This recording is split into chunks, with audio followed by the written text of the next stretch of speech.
Lord's Day, everyone! Welcome po sa ating online worship celebration. Sa araw pong ito, let God hear your voice of singing praise and worship unto Him. But before that, let's declare the words of David in Psalms chapter 18, verses 1 to 2. It says, I love you, Lord God, and you make me strong. You are my mighty rock, my fortress, my protector, the rock where I am safe, my shield, my powerful weapon, and my place of shelter. Tayo po ay magpuri at sumamba sa ating Diyos na buhay.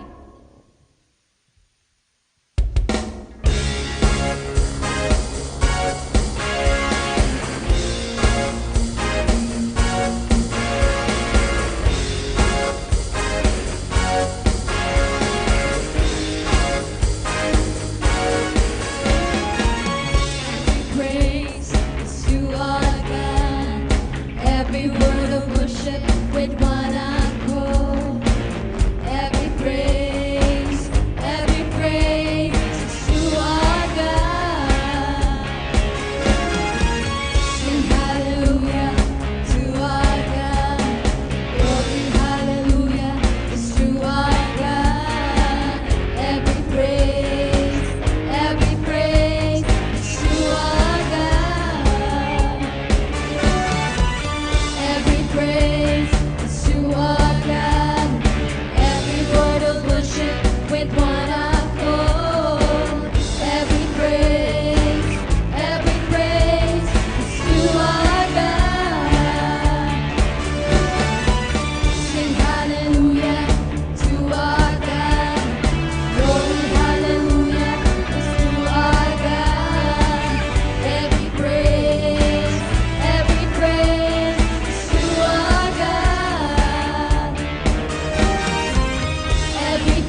'cause nothing else could take your place. To feel the warmth of your embrace, help me find a way, bring me back to you.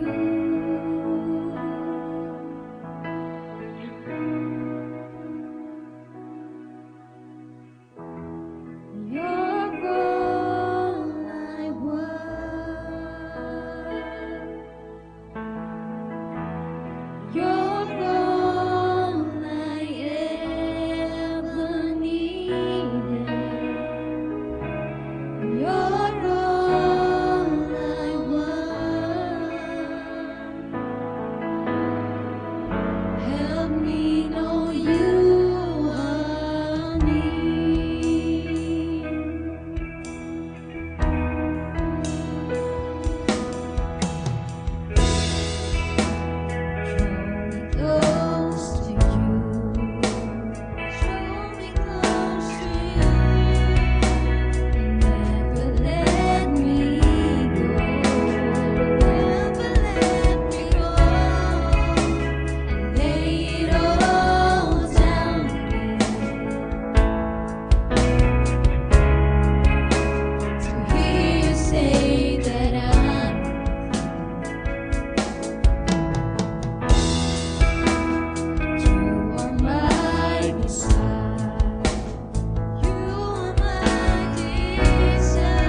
Dumako naman po tayo sa ating communion.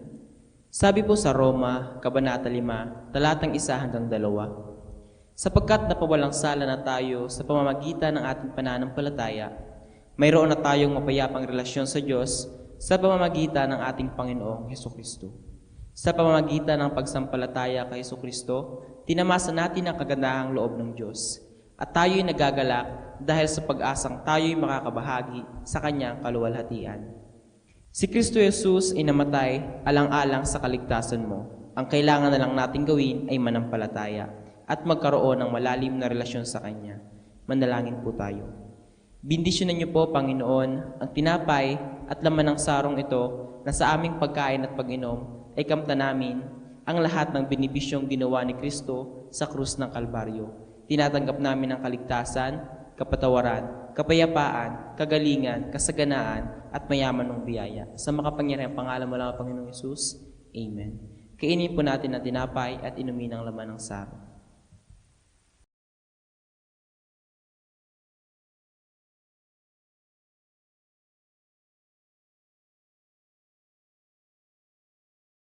Dumako naman po tayo sa ating pagbibigay. Sabi po sa Levitico, Kabanatang 27, talatang 13, lahat na ikasampung bahagi maging binhi o bunga ng pananim ay nakalaan kay Yahweh. Malinaw na ipinapahayag sa salita ng Diyos na lahat na ikasampung bahagi ay nakalaan lamang sa Kanya. Hindi niya hinihingi ang kalahati sa lahat ng pagpapalang natanggap mo, kundi 10% lamang. Kaya maging tapat tayo sa ating pagbibigay dahil naging tapat siya sa pagpo-provide ng lahat ng ating pangangailangan. Huwag mong bibiguin ng Diyos, ang para sa Kanya ay ibalik mo ng buo. Hindi ka mawawalan ng dahil sa 10% mo. Subukan mo nang malaman mo kung gaano katapat ang Diyos sa mga taong tapat sa Kanya. Magbigay po tayo.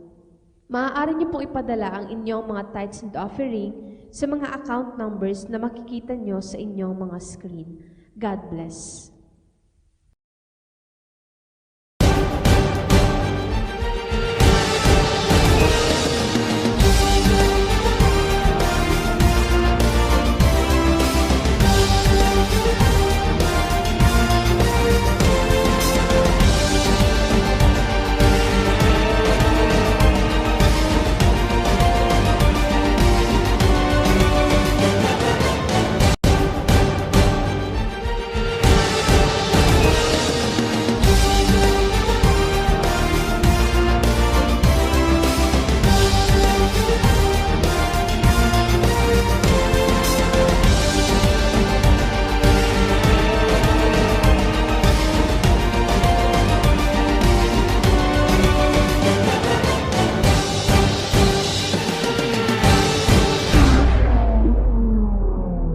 Happy Lord's Day po sa ating lahat.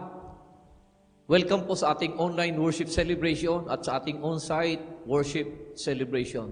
Pagpalain po tayo ng Panginoon sa araw na ito sa napakahalagang mensahe na nais ko pong dalhin po sa inyo. How to overcome your doubt. This is my topic today. How to overcome your doubt. I would like to read the Bible sa aklat ng Bilang 13, talatang 25 hanggang 33. Ito pong sabi ng Biblia. Pagkaraan ng 40 araw, umuwi na ang mga espiya at humarap kina Moises, Aaron at sa buong bayang Israel na natitipon noon sa paran sakop ng Kades. Iniulat nila ang kanilang nakita at ipinakita ang mga uwi nilang bungang kahoy. Ang sabi nila, pinag-aralan namin ang lupain at natuklasan namin ito'y mayaman at masagana sa lahat ng bagay. Katunayan, ang bungang kahoy na kinuha namin doon, ngunit malalakas ang mga taga roon. Malalaki ang lungsod at matitibay ang mga pader. Bukod dito, naroon din ang mga lahi ng higante. Sakop ng mga Amalekita, ang Negev, ang kaburulan ay tinitirhan naman ng mga Heteo, Hibuseo at Amoreo. Mga Kananeo naman ang nasa baybay dagat at sa tabi ng ilog Jordan. Subalit pinatahimik ni Caleb ang mga taong bayan na nagrereklamo na noon kay Moises.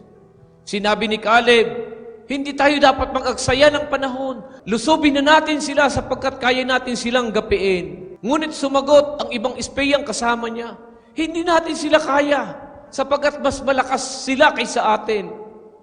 Hindi maganda ang kanilang ulat tungkol sa lupaing ipinasiyasat sa kanila.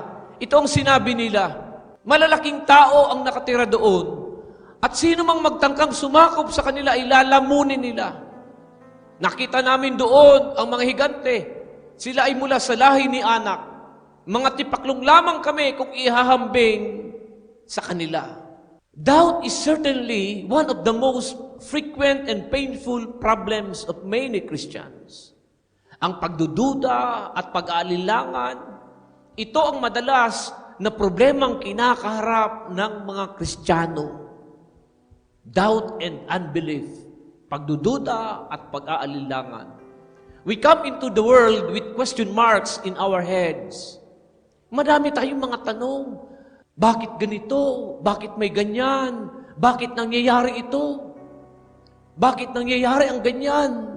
Madalas tinatamaan tayo ng mga pagdududa at mga pag-aalilangan. We are not alone, my friends, my dear brothers and sisters. Hindi lang naman tayo nakakaranas dito. Thomas doubted Jesus' resurrection. Nakalilangan si Tomas sa pagkabuhay ni Jesus. Noah doubted he could build a boat. Nagduda si Noe kung magagawa niya ang arka. Moses doubted he could take on Pharaoh and free his people. Inakala ni Moises na hindi niya makakayang humarap sa Paraon. Gideon doubted God's call on his life and tested God not once but twice. Pinagdudahan ni Gideon ang pagtawag ng Diyos sa kanya. Sinubok pa niya ang Panginoong Diyos, di lang isang beses, kundi 2 beses. Sarah doubted God. She doubted she could have children. Nag-alinlangan si Sarah na hindi na siya magkakaanak sapagkat siya baog. And the list goes on and on. Meron pong 4 na pinanggagalingan kung bakit tayo nagdududa at nag-aalinlangan. There are 4 main causes of doubt. Number 1 is our circumstances. Lalo na kapag ang sitwasyong kinakaharap mo ay hindi pumapabor sa iyo. Ang mga hindi magagandang sirkumstansyang nangyayari, minsan ay nagdudulot sa ating magtanong at magduda. Bakit ganito? Bakit ganyan? Bakit ganito ang nangyayari sa buhay ko? Bakit ganito ang nangyayari sa buhay niya? Sa kabuhayan ko? Sa kalusugan ko? Sa mga anak ko, bakit ganito nangyayari sa trabaho ko? Sa pamilya ko, bakit ganito? Akala ko ba paganda ng paganda? Akala ko ba pabuti ng pabuti? Akala ko ba paangat ng paangat? Bakit baliktad ata? Bakit mukhang papangit ng papangit? Pasama ng pasama, palubog ng palubog? Mga higante ang nakatira sa Kanaan para makatipaklong lamang kaming titirisin. Yun ang nakitang circumstance ng 10 espiya. Sometimes our circumstance can be so overwhelming that it causes doubt to take root in our lives. Pangalawang cause of doubt is other people. Isa sa malaking impluensya para hilahin ka paibaba at pagdudahan mo ang Diyos ay kapag nakinig ka sa mga mali at mga negatibong mga tao. Negative people will destroy your dream. Sisirain ito ang mga pangarap mo. Hihilahin ka pa ibaba para pagdudahan mo ang kakayahan ng Diyos sa buhay mo at sa pamilya mo. Kahit gaano kaganda ng nasa harapan nila, hahanap at hahanap sila ng pangit na masasabi. Yung 12 spies pumunta upang tingnan kung ano meron yung Kanaan. Pagbalik nila upang mag-report, yung 2 positibo yung mga sinasabi, yung 10 espiya puro negatibo yung sinasabi. Sabi ng 2, kayang-kaya natin silang talunin.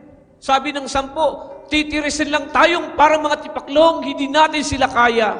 Doubters exaggerate and they instill fear in other people. Maglalagay sila sa puso ng kanyang kapwa ng pangamba, ng takot. Kasunod niyan ay ang pagdududa sa Diyos. Yun ang ginagawa ng mga negative people. Yung pinanggagalingan ng doubt, yung circumstansya, yung ating kapwa. Pangatlong pinanggagalingan ng doubt, comparison. Comparison. Huwag mong ikukumpara ang sarili mo sa iba. Bakit siya meron, ako wala? Bakit siya nakapasa? Ako hindi. Bakit nang magsabog ng kagandahan at kagapuhan ng Diyos?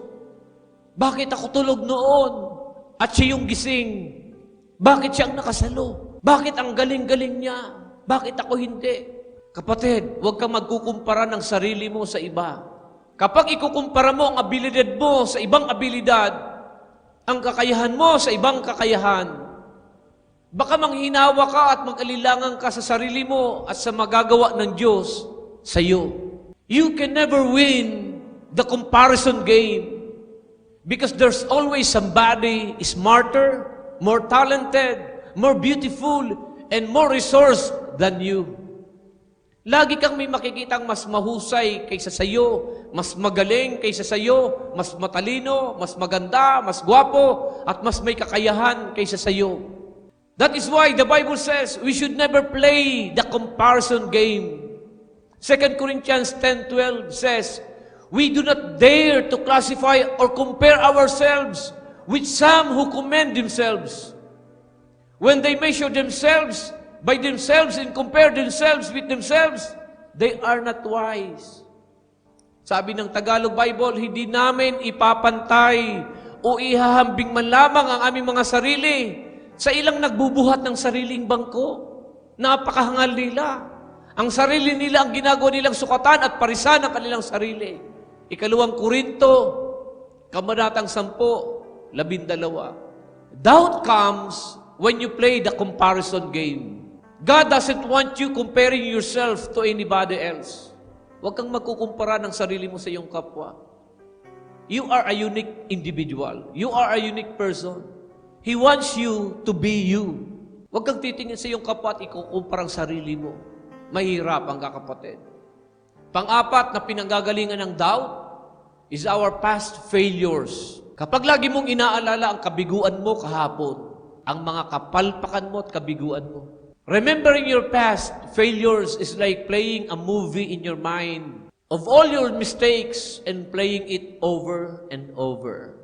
It tortures you to death and it creates tapes that continually tell you you are not enough. Always remembering your past failures weighs you down and it will keep you from moving forward. Kapag lagi mong inaalala yung mga kapalpakan mo at kabiguan mo kahapon, ito ang magtatali sa iyo na hindi ka makakilos paunahan. Para kang tumatakbo na may nakasabit na gilingang bato sa liig mo, hindi ka makabreakthrough. Mag-aalinlangan ka kung makakaya mo pa bang harapin ang ngayon at bukas. For some of you, the greatest challenge is to forgive yourself. Patawarin mo ang sarili mo, kapatid, sa mga kapalpakan mo at kabiguan mo kahapon. Namatay ang Panginoong Hesus for the forgiveness of our sins and our past mistakes. He is offering us new life and a new beginning. Forgive yourself. Nag-aalok ang Panginoon ng bagong buhay, bagong simula. Patawarin mong sarili mo sa mga kapalpakan mo at kabiguan mo kahapon, kapatid. Doubt has an impact. It limits our potential. Pinipigilan nito ang potential mo at ang kakayahan ng Panginoong Diyos sa buhay mo. Naniwala ang mga tao sa report ng 10 espiya. Nagsimula silang magreklamo. At inisip na wag na silang tumuloy sa lupaing pangako ng Panginoong Diyos. Balik na lang ulit tayo sa disyerto. Balik na lang tayo ulit sa Ehipto. Alam mo po mga kapatid, 40 years na sila sa disyerto.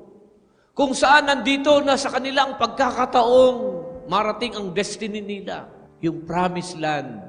But they are willing to walk away from their destiny and purpose of God sa buhay nila. Ang pag-aalilangan at pagdududa, ang mag-uunsyame, magdi-delay, mag-a-abort ng lupang pangako ng Diyos sa buhay mo. We need to overcome our doubts. Selwyn Hughes said, those who doubt most and yet strive to overcome their doubts turn out to be some of Christ's strongest disciples. Ang mga taong nagduda at nag-alilangan ng matindi, ngunit nagsumikap na talunin at pagtagumpayan ang mga ito, ay nagiging mga malalakas na disipulo ni Kristo. So how do we overcome doubts? How do you overcome doubts? Paano natin pagtatagumpayan ang pag-alilangan at pagdududa? First, choose to live by faith. Piliin mong mabuhay sa pananampalataya. Piliin mong manampalataya at manalig. Faith and doubt cannot go together. Doubt is a lack of trust in God. But we are called to faith. Every single day we make choices. Pipili ka araw-araw kung pasisinda ka sa mga problema o lalaban ka. Pipili kang magtiwala sa Panginoon o babasulon mo ang Panginoon. Pipili kang manalig sa Kanya o mag-aalinlangan ka. We choose either to believe in God and trust Him, even when we do not always understand His ways. O magdududa ba tayo sa Kanya at yayakapin natin ang pagkatakot at pangamba. If you are a person filled with doubt or negativity, you choose that. Ikaw ang mapili kung mga negative ka o mga positive ka. Your attitude and outlook are a choice. Kung anong pinili mong attitude mo at outlook sa buhay mo, choice mo yan, kapatid. Choices, not circumstances, determine our faith and attitude. Ang nagdidetermina san faith at attitude ta, lain na ng circumstansya, kundi ang pagpipili ta, piliin mo ang magtubod. Pangit man o magayon ang nangyayari, diri ko ikaw babasulon, Panginoon. Na-resolve ko na sa buhay ko, kapag may di magayon na nangyayari, all things will work together for my good. Ang 10 espiya ay pinili na magduda. Choice nila yun. Yung 2 pinili na manampalataya at magtiwala. Lahat ng nagduda namatay. Yung 2 nanalig, buhay. Choose to live by faith. Secondly, be willing to take a stand. Manindigan ka. Manindigan ka sa pananampalataya mo, sa pananalig mo. If you're ever going to make a difference, to reach your potential and help others reach theirs, you will have to take a stand. Kung gusto mong gumawa ng kakaiba, o maging kakaiba, manindigan ka. Kapag nanindigan ka sa pananampalataya mo sa Diyos, makikita yung pagkakaiba na iba ka nga, kapatid, iba ka. Sasamahan ka kasi may paninindigan ka at may direksyon ka. Mahahamon ang ibang tao magtagumpay din, kagaya mo. Si Josue at si Caleb ay nanindigan sa pananalig nila. Sinamahan sila ng Diyos. Si Mesak, Sardak at Abednego, nanindigan sila kahit papatayin sila sa mainit na pugon. Nanindigan sila, ipinaglaban nilang pananampalataya nila. Sinamahan sila ng Diyos. Ang naninindigan ay sinasamahan. The hardest thing that Caleb ever did was quiet the people and try to stop the flow of negativism, discouragement, and doubt. You have to take a stand and make a statement of faith, both your words and your actions. Kailangan manindigan tayo, kapatid. Kung anong ating sinasabi, nilalakaran natin. Kung ano ating dinideklara, nilalakaran natin. Pinaglalaban natin. Tapat ang ating Panginoong Diyos. God is always faithful to those who step out in faith and fulfill His plan and will. Tapat ang ating Panginoong Diyos sa mga naninindigan sa pananampalataya. Thirdly, change your narrative. Baguhin mo yung sinasabi mo. Change your narrative. Your narrative is the words you say to yourself. You talk to yourself all the time. Minsan positibo, minsan o madalas hindi. Too often, we tell ourselves, I'm no good. I cannot do it. And it will never happen. I'm weak. Mahina ako. Di ko kaya. Mahirap mangyari. Mapagal ang buhay. Kawawa kami. Walang mangyayari. Nagtatanim ka lang ng pag-aalinlangan at takot sa sarili mo. Instead, talk to yourself out of God's vision, God's dream, God's destiny for your life. Baguhin mo ang narrative mo. Ang buhay ko kay Kristo ay paganda ng paganda, pabuti ng pabuti, paangat ng paangat, payaman ng payaman ang buhay ko. Nagdideklara ako ng matatag na pananampalataya, matatag na pamilya, matatag na bahay, matatag na kabuhayan, matatag na simbahan. I am productive. I am a leader. I am a manager. I am an SSB. I am a symbol and source of blessing. I am blessed. I am anointed. I am a champion. I am a winner. I am an overcomer. I am blessed. Change your narrative. Ganda-gandahan mo ang sinasabi mo sa sarili mo. Ganda-gandahan mo ang sinasabi mo sa pamilya mo, sa kabuhayan mo, sa kapwa mo. Change your narrative. At panghuli, kapatid, focus on God's blessings. Sa gitna ng mga pagdududa at alinlangan, alalahanin mo, sino ba ang Diyos sa iyo at ang mga nagawa na niya sa buhay mo? Be reminded of who God is and what God has done for us in the past. Kung lilingon tayo sa nakalipas nating buhay, look back over how God has blessed you and worked in your life in the past. Alalahanin mo, mga kapatid, ano na yung mga blessings na ibinigay ng Diyos sa iyo? Ano-ano na yung mga nagawa niya sa iyo noon? Remember God's blessings. Write them down. Dumdumun mo, isururat mo gabos. Nano ang rason para magduwa-duwa sa Diyos? Ngayon ka pa ba magdududa? Marami nang ginawang kabutihan ng Diyos sa buhay mo kahapon noon. Sabi ng kanta, when I was lost, Lord, you found me. When I was sick, you healed me. When I was down, you lifted me up. When I was in need, you provided for me. Joshua 1:9 says, be bold and be strong. Banish fear and doubt. For remember, the Lord your God is with you wherever you go. Tandaan mo ang bilin ko, magpakatatag ka at lakasan mo ang iyong loob. Huwag kang matatakot o mawawalan ng pag-asa. Sapagkat akong si Yahweh, ang iyong Diyos, ay kasama mo saan ka man magpunta. Josue, Kabanata 1, talatang 9. If God tells you to banish doubt, then you have a choice. God's blessings and faithfulness banish doubt from our minds and hearts. Ngayong araw nito, kapatid, start a habit of acknowledging a doubt, but then choosing not to believe it, because you know our God is a loving God, a faithful God, and God who has blessed us immensely. He has been in the past, and He will be in the days that lie ahead. I-acknowledge mo ang doubt mo, pero piliin mo na huwag kang maniwala sa doubt na yan. Dahil alam mo, ang ating Diyos ay nagmamahal, tapat at nagpapala. Ginawa niya na noon, gagawin niya ngayon at bukas. Meron pang panglima, panghuli. Claim God's promises. Our God is not just a God of promises, but a God of promises fulfilled. Hindi lang siya Diyos ng mga pangako, siya ang Diyos na tumutupad nito. Wala siyang pangako na hindi niya tutuparin o hindi niya matutupad. There is not a promise that God has made which has not been fulfilled or will not be fulfilled.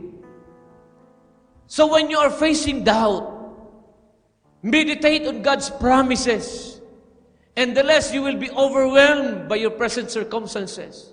Pag tayo nag-aalinlangan at may pagdududa, isipin lang natin, magbulay-bulay tayo sa mga pangako ng Diyos, na ang ating Diyos ay tapat, na pinufulfill ang kanyang mga pangako sa atin. Ito yung dalawang pangako ng Panginoong Diyos sa atin. Sabi ng Bible, you will seek me and find me.